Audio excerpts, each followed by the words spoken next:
اعوذ باللہ من الشیطان الرجیم بسم اللہ الرحمن الرحیم وما من دابۃ فی الارض الا علی اللہ رزقها، نہیں کوئی جاندار زمین میں مگر اوپر اللہ تعالیٰ کے ہے رزق اس کا، وَيَعْلَمُ مُسْتَقَرَّهَا وَمُسْتَوْدَعَهَا، اور جانتا ہے اس کے ٹھہرنے کی جگہ کو، وَمُسْتَوْدَعَهَا، اور اس کے سپرد ہونے کی جگہ کو، كُلٌّ فِي كِتَابٍ مُبِينٍ، ہر چیز لوح محفوظ میں ہے۔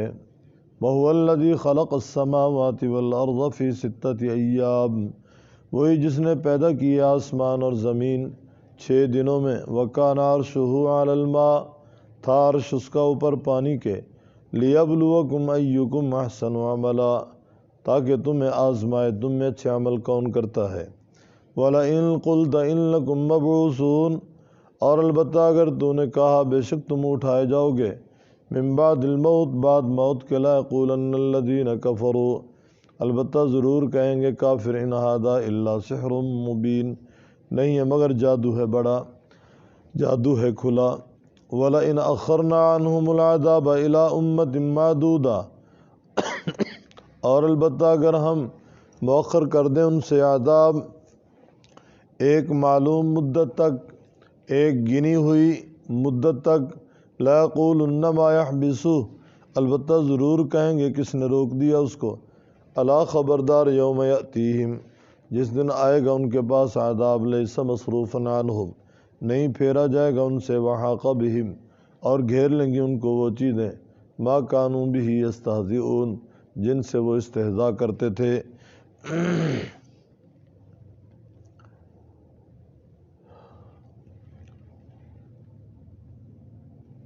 گزشتہ سے پیوستہ سبق میں سورہ یونس کے آخر میں آپ نے پڑھا، نفع نقصان کے مالک اللہ تعالیٰ ہیں، نفع بھی اللہ تعالیٰ کی طرف سے، نقصان بھی اللہ تعالیٰ کی طرف سے، صحت بیماری کے مالک بھی اللہ رب العزت ہیں، رزق کی تنگی اور کشادگی کے مالک بھی اللہ تعالیٰ ہی ہیں۔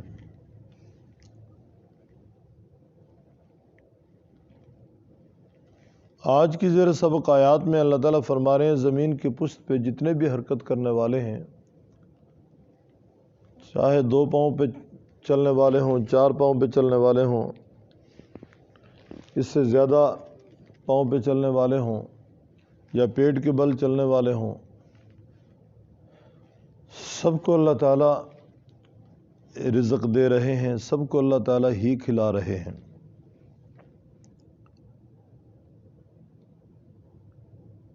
دو پاؤں کے بل چلنے والا انسان، 4 پاؤں کے بل چلنے والا چوپایا، پیٹ کے بل چلنے والے حشرات الارض، فضا میں چلنے والے پرندے، دریا میں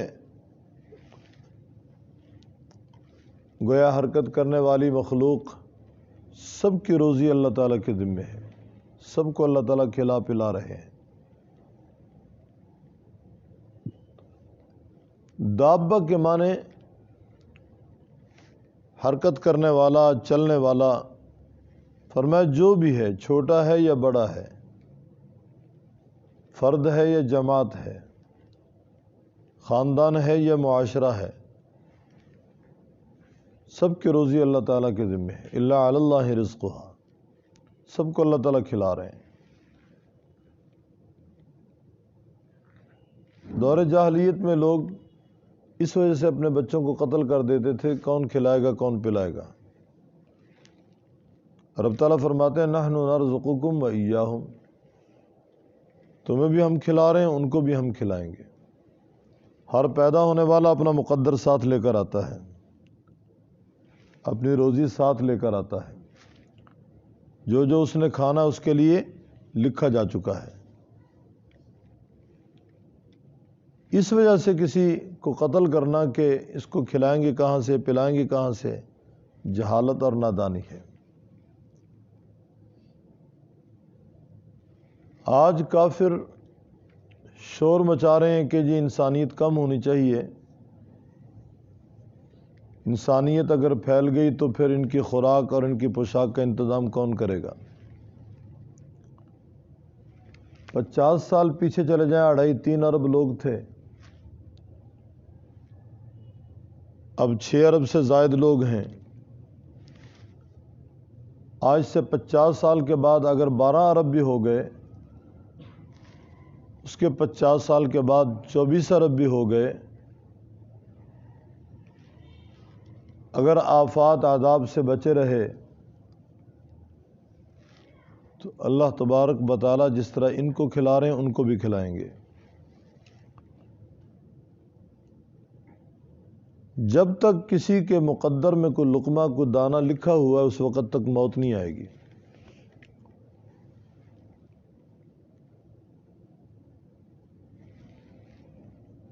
ماں کے پیٹ میں 4 مہینے کے بعد روح آ جاتی ہے، 4 مہینے تک جسم بنتا ہے، اندر کا نظام بنتا ہے، اعصاب بنتے ہیں، ہڈیاں بنتی ہیں، آنکھیں بنتی ہیں، کان بنتے ہیں، ہاتھ بنتے ہیں، پاؤں بنتے ہیں، دماغ بنتا ہے۔ 4 مہینے کے بعد روح آ جاتی ہے۔ کم و بیش 5 مہینے تک یہ بچہ ماں کے پیٹ میں حرکت کرتا ہے اور باقاعدہ اسے خوراک فلٹر ہوتی ہے، لیکن ناف کے ذریعے۔ جس طرح آج کسی بیمار کو ڈرپ لگتی ہے نا، اس کی خوراک ڈرپ کے ذریعے مکمل کی جاتی ہے، اس طرح ماں کے پیٹ میں ناف کے ذریعے اس کو خوراک فلٹر کی جاتی ہے۔ جو ہی اس کا وقت ختم ہوتا ہے اور آگے آغاز ہوتا ہے اس دنیا میں اس کی خوراک کا، اللہ تعالیٰ اسے اس طرح منتقل کر دیتے ہیں۔ اس جہان میں آتا ہے تو اللہ تعالیٰ نے اس بچے کی وہ خوراک کی سپلائی جو ماں کے پیٹ میں چل رہی تھی اسے بند کروا دیا، اور اس کی ماں کی چھاتی پہ اللہ تعالیٰ نے 2 نہریں جاری کر دی جس سے بچہ سیراب ہو رہا ہے۔ 2 سال تک ماں کی چھاتی سے سیراب ہوتا ہے،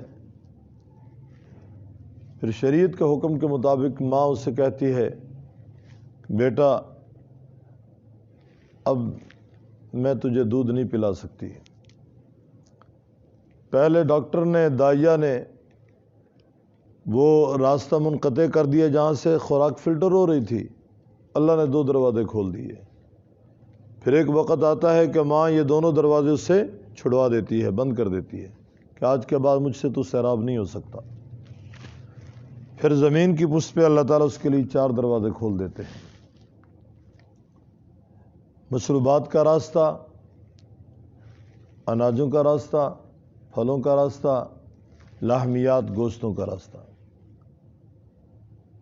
پھر جب تک اس کے مقدر میں ہے وہ کھاتا ہے، کسی کی دعوت کھائے یا اپنے گھر سے کھائے، کھاتا ہے، تھوڑا کھائے یا زیادہ کھائے، فنگر کھائے زنگر کھائے، کھاتا ہے۔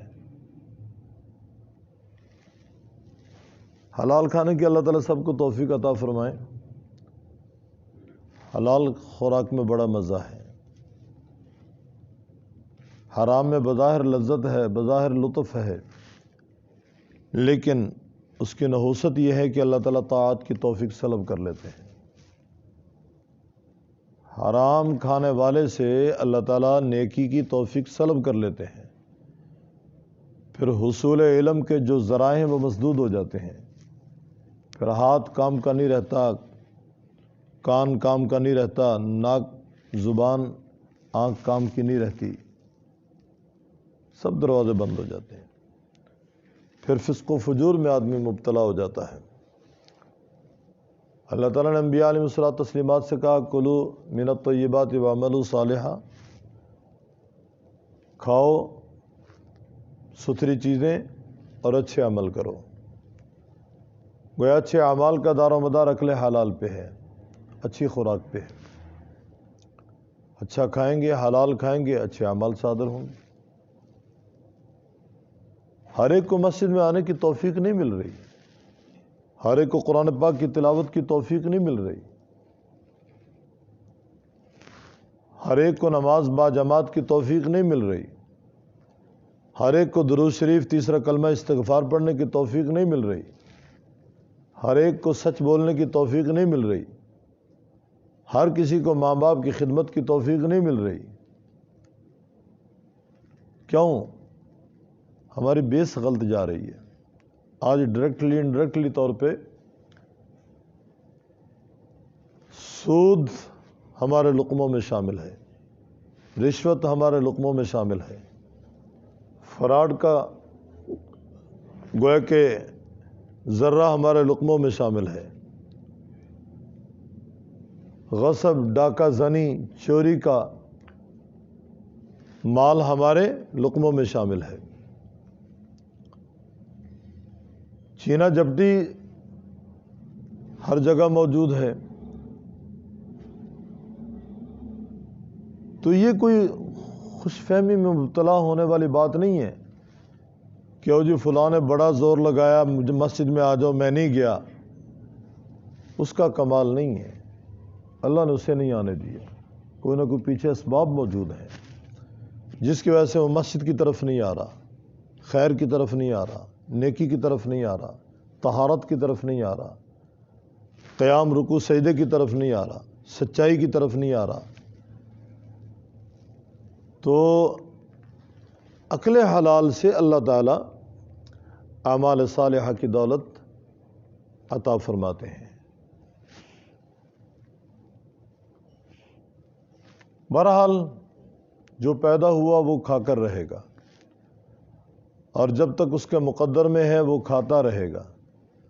جو ہی زمین کی پشت کا رزق ختم ہوگا اس کے لیے موت آ جائے گی، اور یہ سب باتیں طے شدہ ہیں۔ پیدائش سے لے کر موت تک یہ سارا کھیل کہاں کس طریقے سے اس نے کمانا ہے، کیسے کھانا ہے۔ وہ کھایا ہوا اس کے لیے مفید ہوگا، غیر مفید ہوگا۔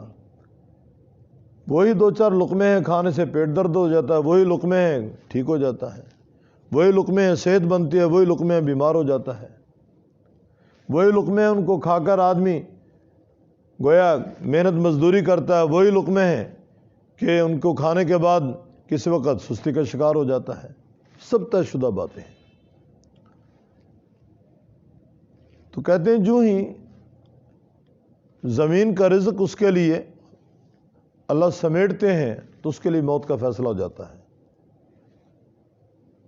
اب لقمہ ہاتھ میں ہے، منہ میں موجود ہے، گلے سے نہیں اتر رہا، موت آ گئی۔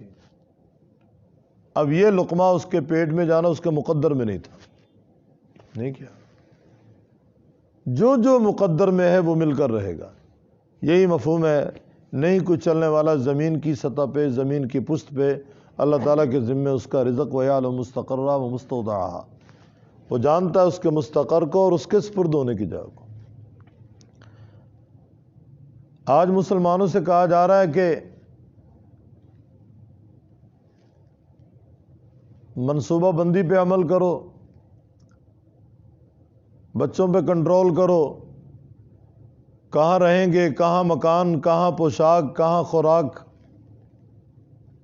لیکن اپنے ان کے ملکوں کے اندر کوئی منصوبہ بندی نہیں ہے۔ یہ ایک بہت بڑی چال ہے کہ مسلمان کم ہوں کافر زیادہ ہوں۔ مین مسئلہ ہے مسلمان کم رہیں کافر زیادہ رہیں۔ حضور فرما رہے ہیں علیہ السلام کہ ایسے مقام پہ ایسی عورتوں سے شادی کرو جہاں بچوں کی زیادہ پیدائش ہو۔ کیسے پتہ چلے گا؟ حدیث میں ذکر ہے، اس کی خالہ کو دیکھو، بہن کو دیکھو، اس خاندان کو دیکھو جہاں بچوں کی زیادہ پیداوار ہے۔ اور زیادہ بچے فرمایا حضور صلی اللہ علیہ وسلم نے میری امت میں اضافے کا باعث ہوں گے۔ کل قیامت والے روز میں اپنی امت کی کثرت پہ فخر کروں گا، میری امت سب سے زیادہ ہے۔ فرمایا آدم علیہ السلام سے لے کر محمد رسول اللہ کے آخری امتی تک 120 صفیں ہوں گی، جنت کی 120 صفیں ہوں گی، ان میں 80 صفیں امت محمدیہ کی ہوں گی، 40 صفیں باقیوں کی ہوں گی۔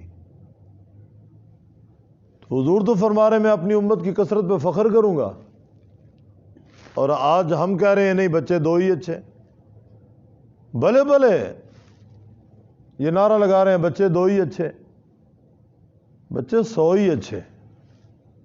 حضرت علی المرتضیٰ کے 40 بچے تھے، 21 بیٹے تھے، 19 بیٹیاں تھیں۔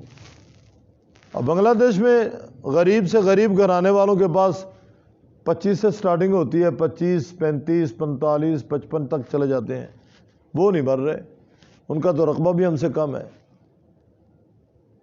میری باتیں سمجھ آ رہی ہیں؟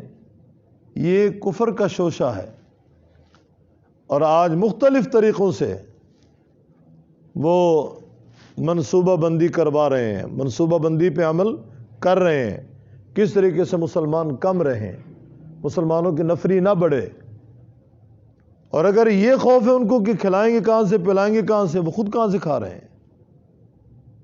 تو تھوڑی دیر کے لیے ہم سوچیں کہ آج سے 30 سال 40 سال پہلے اگر ایک آدمی کے پاس 20 ایکڑ زمین ہے، 20 ایکڑ میں سے 5 آباد ہوتے تھے، 15 آباد نہیں ہوتے تھے، آج 20 کے 20 آباد ہیں، آج 20 کے 20 آباد ہیں۔ تو بہرحال جس اللہ نے جس کو پیدا کیا ہے اس نے کھا کر دنیا سے رخصت ہونا ہے۔ فرمایا وہ جانتا ہے اس کے مستقر کو اور اس کے مستودع کو۔ امام شاہ ولی اللہ رحمۃ اللہ علیہ فرماتے ہیں اپنے اختیار کے ساتھ جہاں آدمی رہائش کرتا ہے نا وہ مستقر ہے۔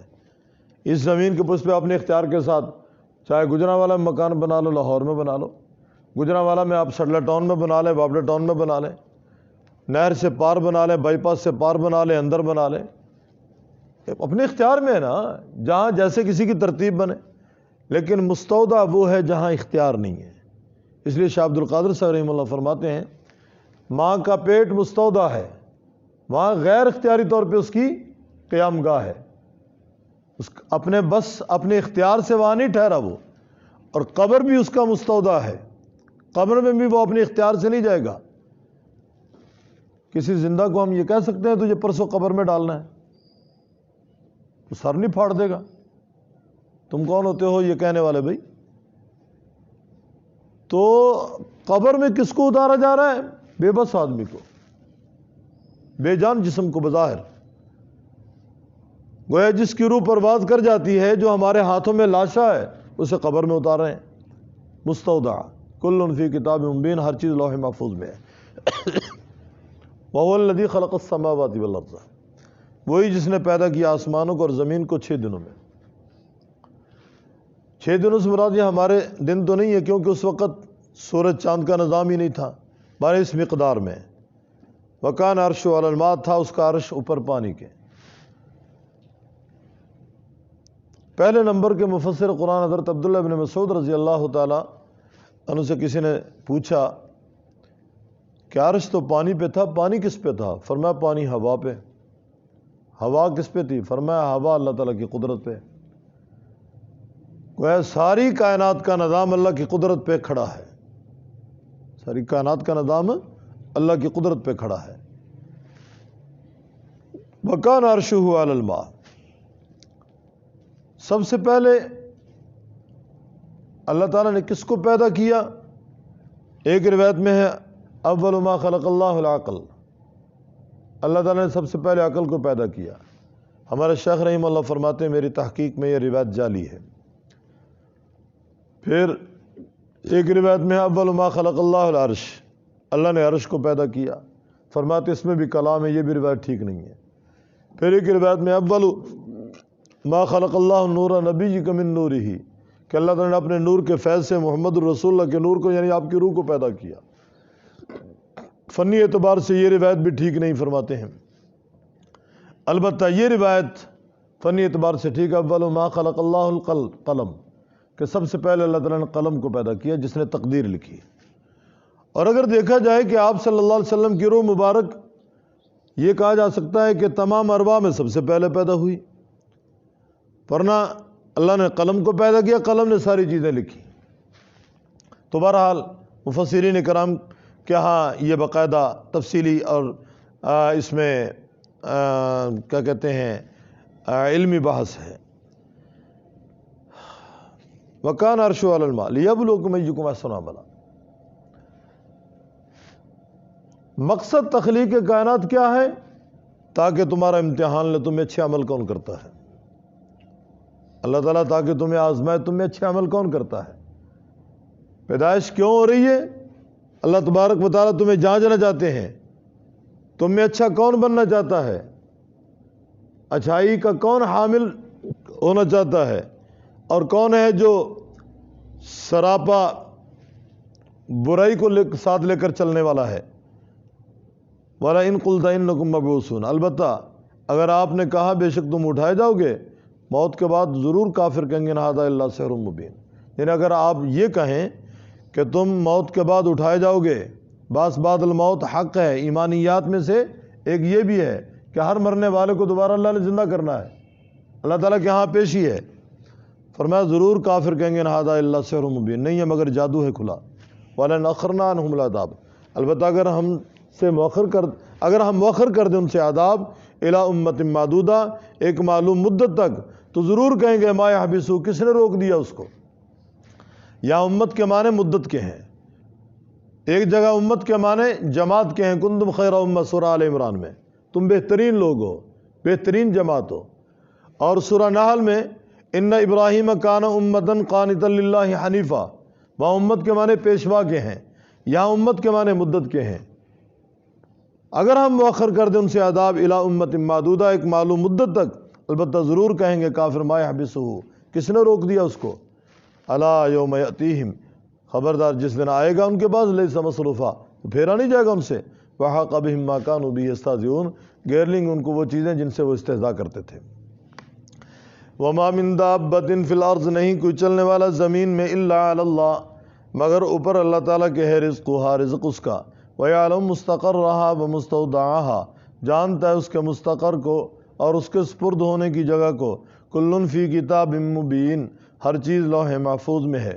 وَهُوَ الَّذِي خَلَقَ السَّمَاوَاتِ وَالْأَرْضَ، وہی جس نے پیدا کیا آسمانوں کو اور زمین کو، فی ستۃ ایام، 6 دنوں میں، وَكَانَ عَرْشُهُ عَلَى الْمَاءِ، تھا اس کا عرش اوپر پانی کے، لِيَبْلُوَكُمْ أَيُّكُمْ أَحْسَنُ عَمَلًا، تاکہ تمہیں آزمائے تم میں اچھے عمل کون کرتا ہے۔ وَلَئِن قُلْتَ إِنَّكُمْ مَبْعُوثُونَ، اور البتہ اگر آپ کہیں بے شک تم اٹھائے جاؤ گے، من بعد الموت، موت کے بعد، لَيَقُولَنَّ الَّذِينَ كَفَرُوا، البتہ ضرور کہیں گے کافر، إِنْ هَذَا إِلَّا سِحْرٌ مُبِينٌ، نہیں ہے مگر جادو ہے کھلا۔ وَلَئِنْ أَخَّرْنَا عَنْهُمُ الْعَذَابَ، البتہ اگر ہم مؤخر کر دیں ان سے عذاب الی امت معدودہ، معلوم مدت تک، لَيَقُولُنَّ مَا يَحْبِسُهُ، البتہ ضرور کہیں گے کس نے روک دیا اس کو۔